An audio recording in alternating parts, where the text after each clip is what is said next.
Welcome to Cordell and Cordell's Men's Divorce Podcast, moderated by Managing Partner and CEO Scott Trout, bringing you information for guys before, during, and after divorce, and everything related to family law. This podcast is not to be taken as legal advice, and no attorney-client relationship is established.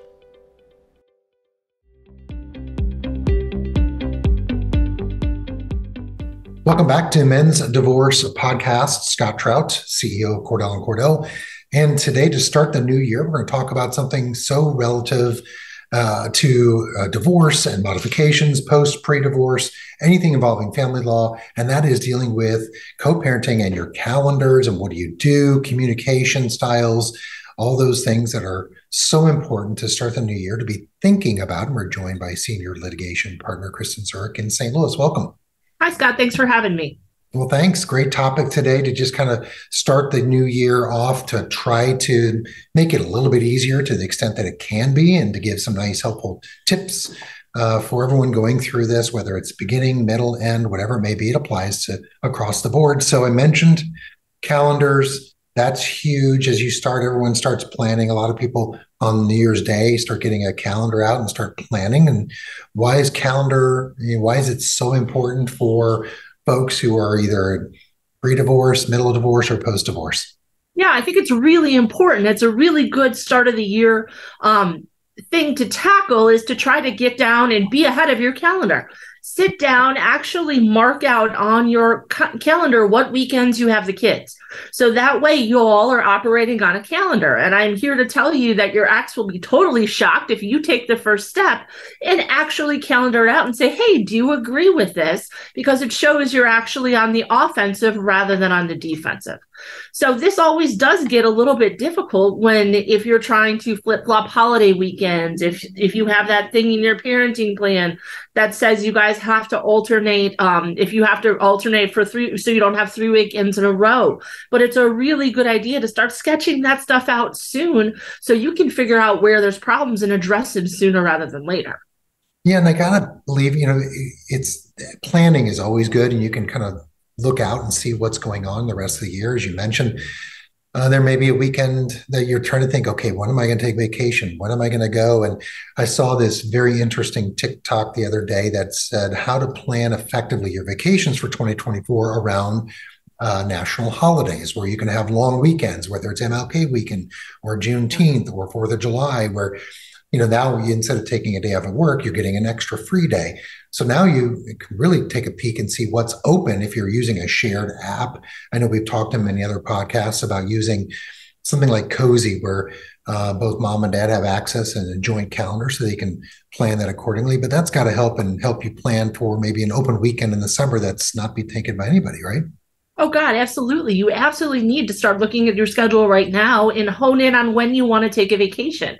If you're looking now and you think, oh, gosh, I want to go to spring training over the kids' spring break, or, oh, I want to be able to go to Florida in June, tell her now, pick a date, deal with it sooner rather than later, because if you wait until May for a potential June date, you might have a problem with your notification under your parenting plan, or she might take issue with the date you picked, and all of a sudden you have an issue that you're going to have to mediate. Let's deal with it now, rip off the Band-Aid, start taking some steps to plan it.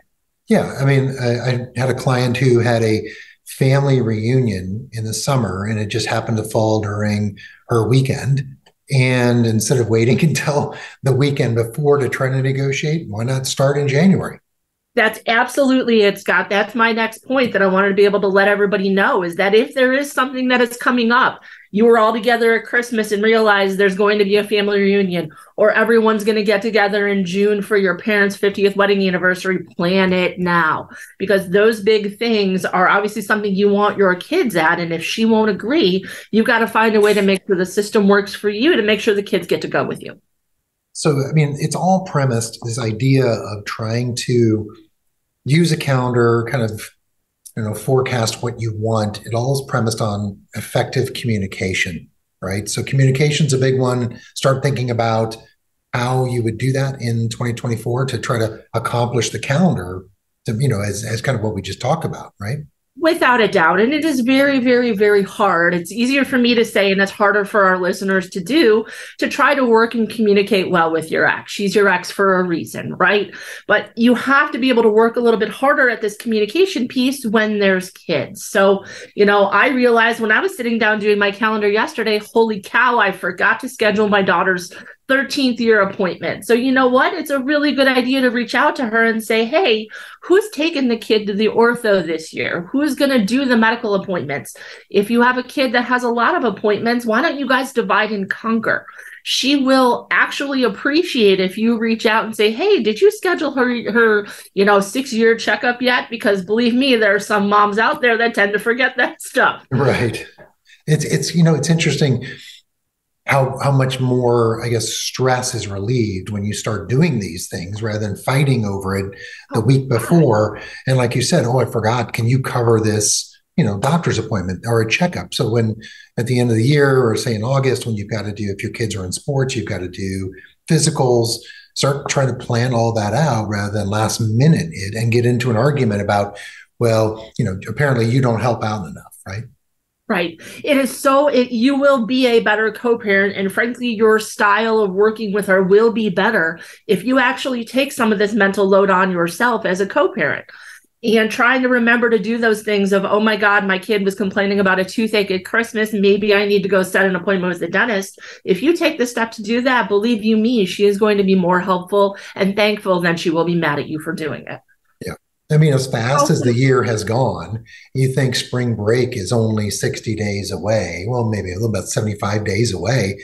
Got to start thinking about maybe your kids are the age that you want to go on spring break. They want to go on spring break. Whose year is it? Where are they going to go? Who's going to pay for it? Start talking about that. Without a doubt, you need to start talking about holidays from school. You need to start talking about activities. So if you had a kid at Christmas who was really upset and said, you know what, I don't want to play basketball this year, but mom's counting on the kid being signed up for basketball, start having that conversation.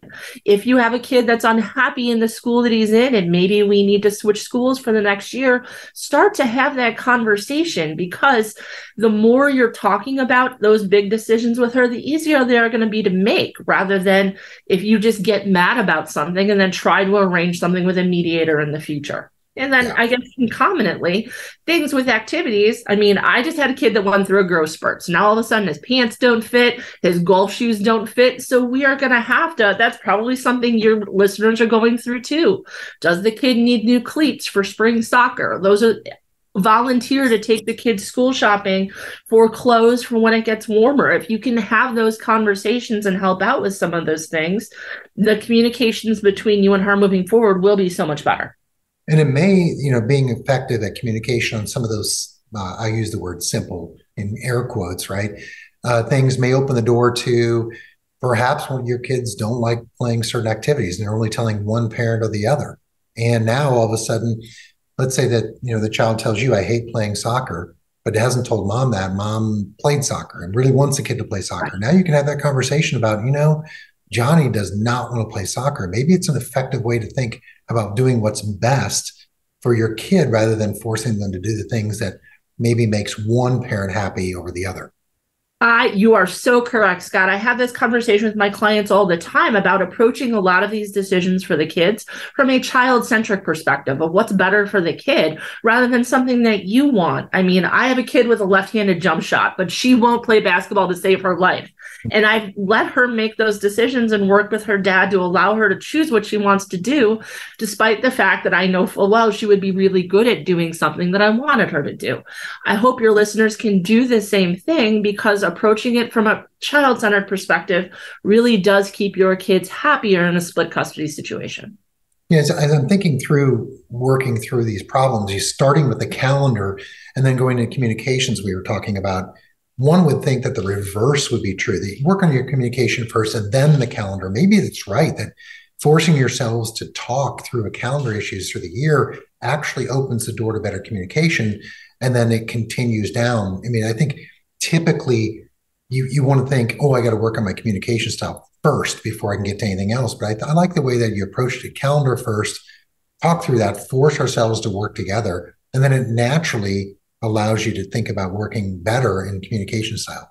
It's like in any sort of mediation, right? In a case, you grab the low-hanging fruit first, get some consensus on the things you know you can agree to, and then tackle the bigger issues as you move forward. So to me, a calendar is really low-hanging fruit. There's only really one or two ways that you can shove the calendar based upon your schedules. So let's make sure everybody's on the same page and rowing the oars in the same way. Yeah.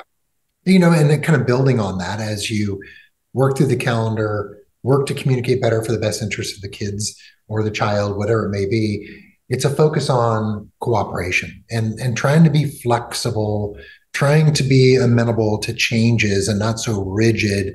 I mean, certainly it works to the advantage. So cooperation and focusing on that's got to be a 2024 priority. Oh God, I would really hope so for the sake of all of your listeners. I mean, it is very, very hard to work and cooperate well with an ex because she's your ex for a reason. But you have to, again, approach it from a kid-centered perspective of if she's asking you to switch some time because she wants to bring the kid to a family reunion or her brother's graduation from military school, you have to approach it of say, okay, well, what am I going to get in return, right? What's good for I tell this all, and it's very, very kindergarten-esque, but what's good for the goose is good for the gander. So if you're going to give something to her, remember that she's going to give something to you in the future. But if you approach it from a kid perspective, the kid might want to go to those things. So you might have to be a little more cooperative than you want to be for the sake of being the better, more mature, more progressive parent. Yeah. And it could very well be that your kids or child picks an activity that just by chance only happens to be on your weekends or on your nights. Right. And so the question becomes, as you mentioned, from a child-centric perspective, cooperating with the other parent and saying, okay, yeah, it's on my time only, and she gets more free time. That's the point, is cooperating and saying, okay, yeah, Sarah really wants to do this. And so I get it. It's on my time, but it is what it is. And I'm going to cooperate and make our kids better for it.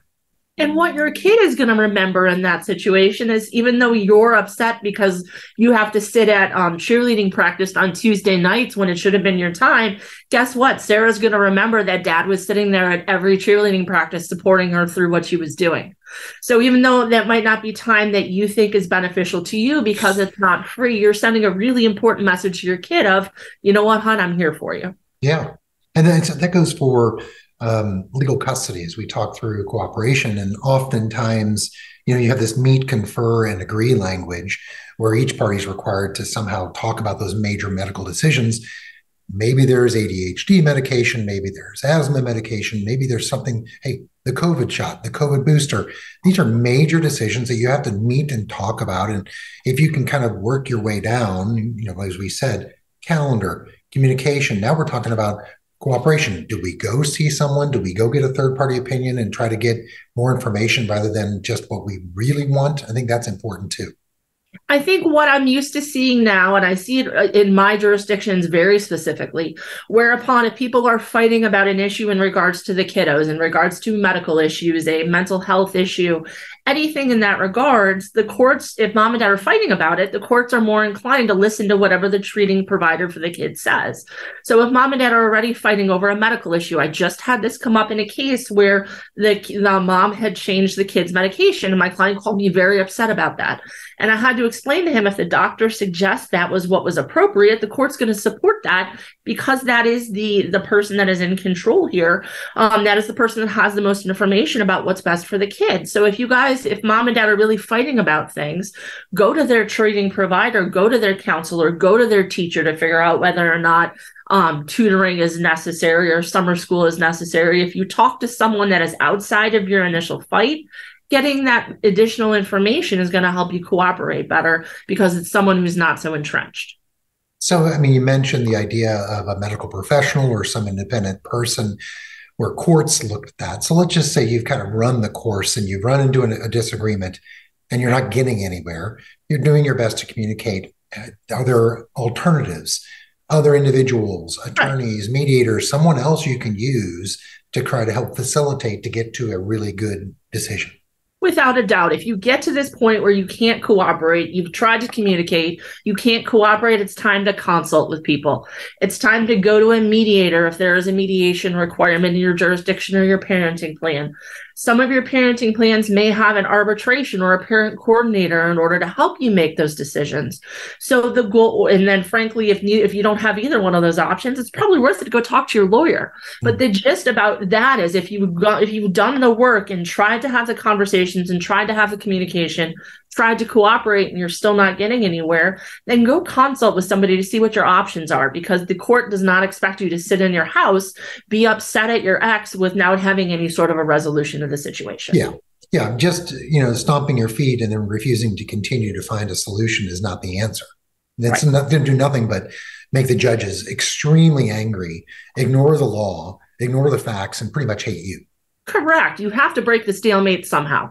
Yeah. So that's where that consultation piece really does come into fruition, where if someone can help you, give you guidance as to how to further break the stalemate, even if it is going to court, you need to know that in order to be able to plan effectively and do what you need to do to meet your goals and the goals of your children.